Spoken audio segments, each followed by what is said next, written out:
Ito? Diri ah. May tanggok ba yan eh? Ayo, sinugbang tayo yun. Welcome back mga ka-adventure. Sa mapagpalang araw po sa ating lahat. Another day, another adventure. This is 15 minutes of harvest at paglasap ng napakasarap na pagkain. Kaya tara, samahan niyo kami. Let's go! Thank you Lord sa napakasarap na biyaya at sa guidance sa pagsisid. At see you sa ating susunod na adventure. Maraming salamat.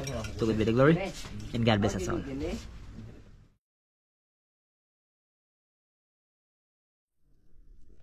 Ang pamamana ay isang mahirap pero nakaka-enjoy na uri ng paghahanap buhay dahil sinusubukan mong pigilin ang iyong hininga habang ini-aim ang iyong target at moving target ito, especially kapag mga pelagic, kaya hindi ito basta-basta. Kaya dapat bilang Spiro ay inaalam natin ang mga basic na dapat gawin sa paghahanap ng target, pagtira at ang pagsisid.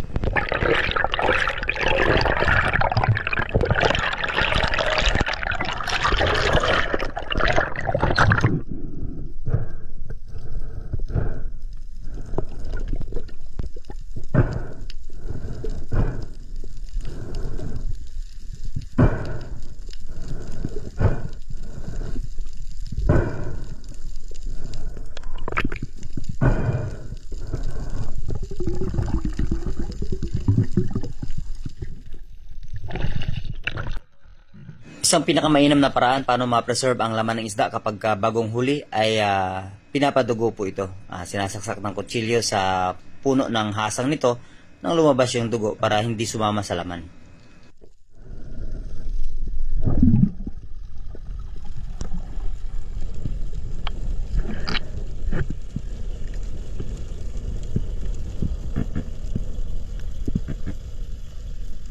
Wahoo at kingmak ang pelagic na uri na isa sa pinakamasarap tirahin mga ka-adventure, gawa nga ng hindi ito pumupunta sa reef para isabit yung ating shooting line.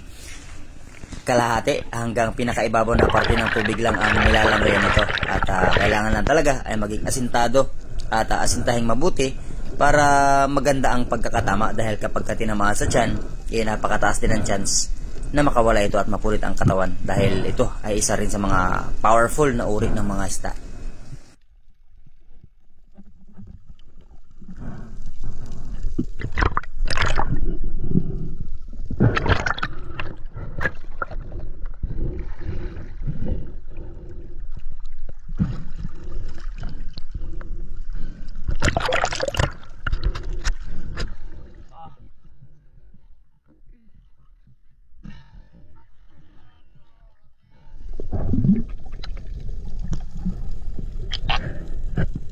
Lahat ng mga Spiro ay may kanya-kanyang pamamaraan ng paghahunt. Merong pag-ambush, merong dive bomb, kagaya itong usual kong ginagawa, especially kapag kingmak or talakitok ang aking target. At ginagawa ko ang ambush kapag may wall spot naman.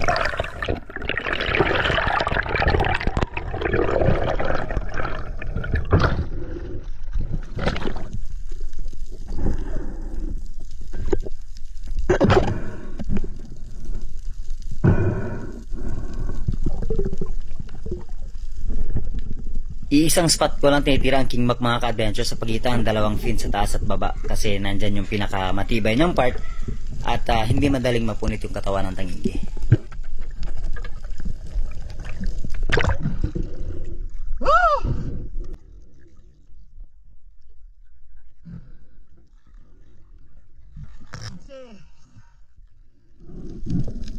Para walang sagabal sa paghahunt at hindi matakot yung mga bait fish pag daladala ang isda ay syempre isi-secure agad natin yan dito sa bangka.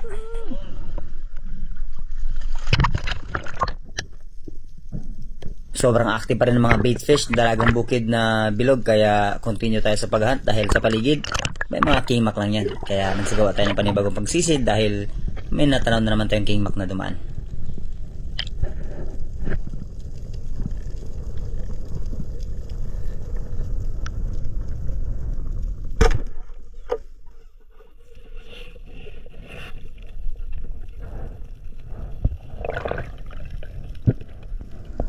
Hindi ko po alam kung paano nang attract yung ibang mga Spiro natin kapag kingmak ang target, pero ang usual ko pong ginagawa ay dinadive bomb at pinapantayan yung kanya pong lalim at bago chine-chase pa forward na nang sa ganun ay hindi tayo masyadong malaki at retignan. At usually po ang tangigi ay curious naman yan. Kaya after mga ilang segundo na pagsulod mo sa kanya, nag-slow down yan at tipong parang babalik.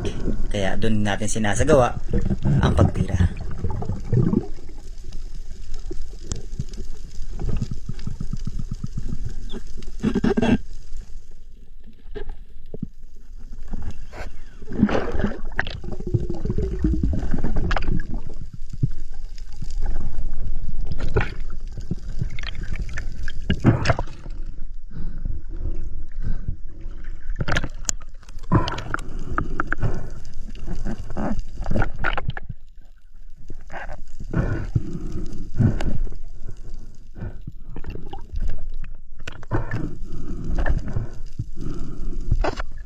Secured na ang ating ikatlong isda at pinakamalaking kingmak for today.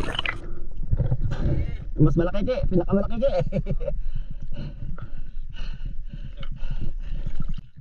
Yak of the day.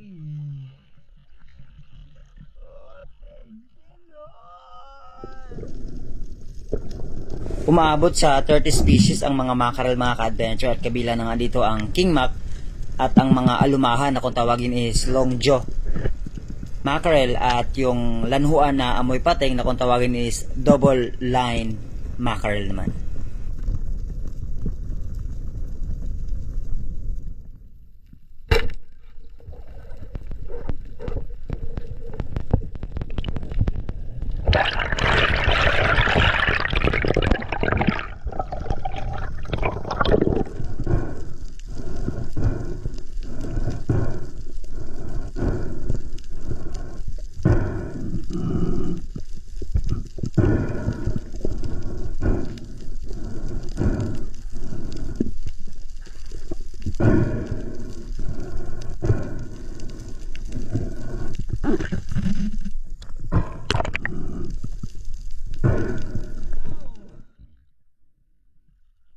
Maliit na kingmak. Grabe. Hindi ka na patayan ha? Sobrang active ng mga baitfish maaga sa umaga at late naman sa hapon mga ka-adventure at dapat kung kailan tayo nakahuli ng mga classifications ng isda na marami nung time na yun ay ganun din dapat ang sitwasyon the next time na babalikan natin sila. Kunwari kapag kwarto yung buwan, dapat kwarto mo rin siya babalikan, or kapag full moon, mga 3 days after full moon or 3 days yung pag new moon, para nang sa ganun is yun ang yung magiging basihan at palatandaan kung gaano ka-active at gaano ka-accurate yung galaw ng mga isda, para nang sa ganun is mas efficient yung paghahunt at syempre hindi sayang sa effort, lalo na kapag malayo yung spot na pupuntahan.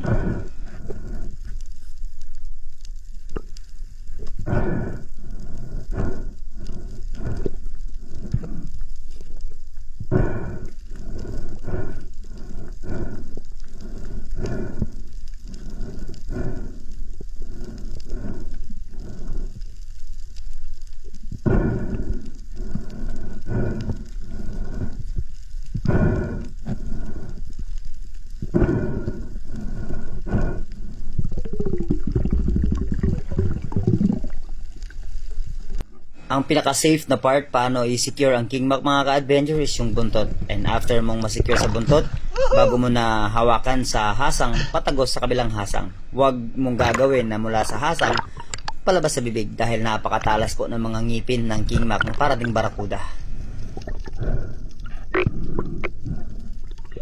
Panglima. Panglimang kingmak.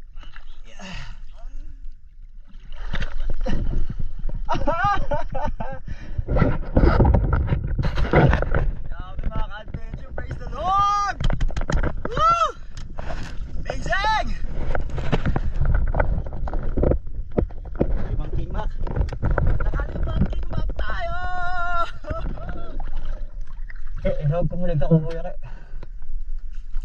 Ready na for another dive and last dive of the day at pinakahuling isda na rin ang ating nahuli. Talakitok naman this time at kung mapapansin ninyo mga ka-adventure, na hindi po magkapareha yung isdang aking titirahin at yung isdang nasa harapan ng ating camera. Itong nasa harapan ng ating camera po is pag lumaki, Golden Trevally. Samantalang itong nasa harap natin ay Kawayanon or Yellowtail Trevally.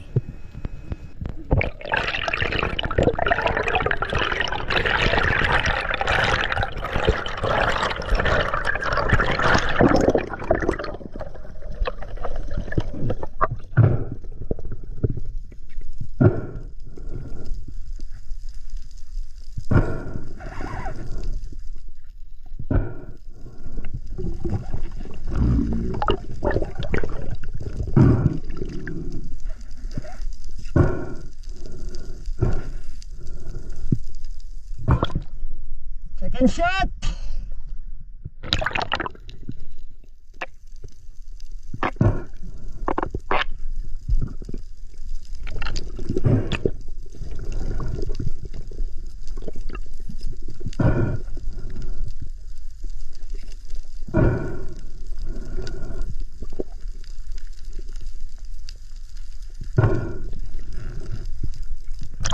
Alanganin eh!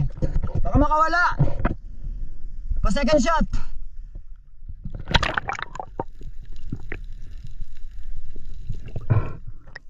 Shoutout pala kay Brother Uzi Alima ng Lorop Spur Fishing. Kasama syempre si Riv at Palawan Spiro during aming dayo and Native Channel and Maka Spur Fishing TV.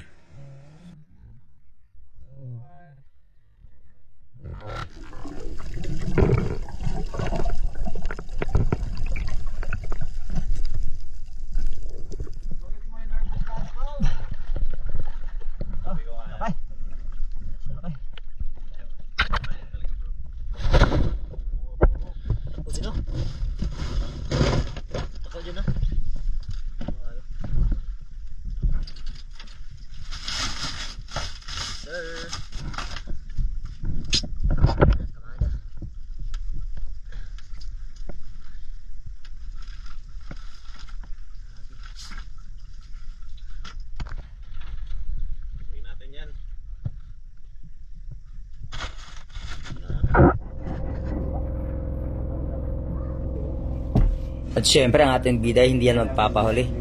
Abala na naman siya sa paghahanda ng masasarap na putahe na ihahain para sa amin. At pangbalik lakas sa maghapong pamamana. Kaya shoutout kay Chairman sa aking tatay na napaka-supportive sa lahat ng mga bagay na amin pong ginagawa. Adventure mula dito doon at kahit anong mga activity, always on the go yan siya. Especially yung kanyang pagiging abala sa isla bilang isang chairman ay gamit na gamit din yan. At syempre, after maghanda, ay ang masarap na kainan naman. Kaya tara, samahan nyo kami pagkatapos ng preparation ay kakain naman tayo. Let's go! Managi ka sa LBC. Yan o. Ang sumpay sa hanap-buhay. Sagol nga. So, okay ha. Ngari lang ko sila. Ito mga adventure, let's go! Nara sila ko na? Kinilaw lang na kayo. May pamagpapagkuhan eh. Tagal-tagal po tayo hindi nakatikim ng kinilaw ulit na King Mac. Alaksan. Ngayon na lang. Tara! Kinilaw at kiniwil. Marami tayo, marami para Kaya dahil isa ito kan. marami makatanggap ng blessing. Yun. Oh. Tara! Go! Kain tayo. Boy, ilaw na. Wala ka ng kinilaw, Maki Boy. Ayan, Jeff, shout out Jeff. Shout out sa mga tropa. Hindi lang to sila. Lagi niya. Nas, damo na. Lamig. Ano ay mo guys? Kanyo tebe. Adto ko sa pisakan eh. Sila pa man ay. Diri ah. May tanggok ba yan eh? Ayo, sinugbang tayo yun. Dapat man paglawa ay manlugos na ka. Ah.